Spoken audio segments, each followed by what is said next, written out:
वक्फ amendment bill JPC committee बनाई थी, जिसमें हमारी पार्टी ने पहले ही कहा था कि सरकार की नीयत और नीति दोनों ही सही नहीं है।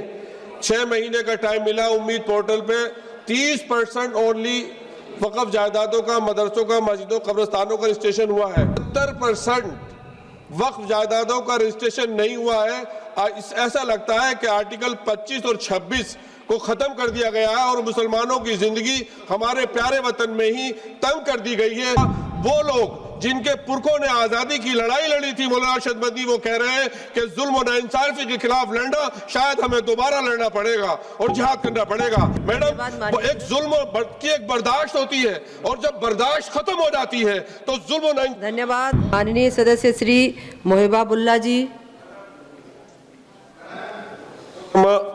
स्पीकर साहिबा, मैं आपके तवज्जो से एक बहुत ही अहम मुद्दे की तरफ आपकी तवज्जो दिलाना चाहता हूँ।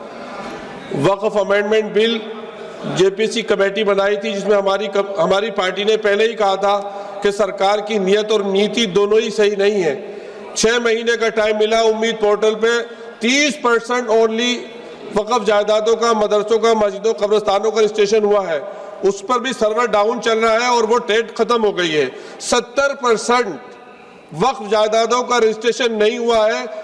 ऐसा लगता है कि आर्टिकल 25 और 26 को खत्म कर दिया गया है और मुसलमानों की जिंदगी हमारे प्यारे वतन में ही तंग कर दी गई है, जिसकी वजह से माननीय स्पीकर साहिबा, वो लोग जिनके पुरखों ने आजादी की लड़ाई लड़ी थी, मौलाना अरशद मदनी, वो कह रहे हैं कि जुल्म और नाइंसाफी के खिलाफ लड़ना शायद हमें दोबारा लड़ना पड़ेगा और जिहाद करना पड़ेगा।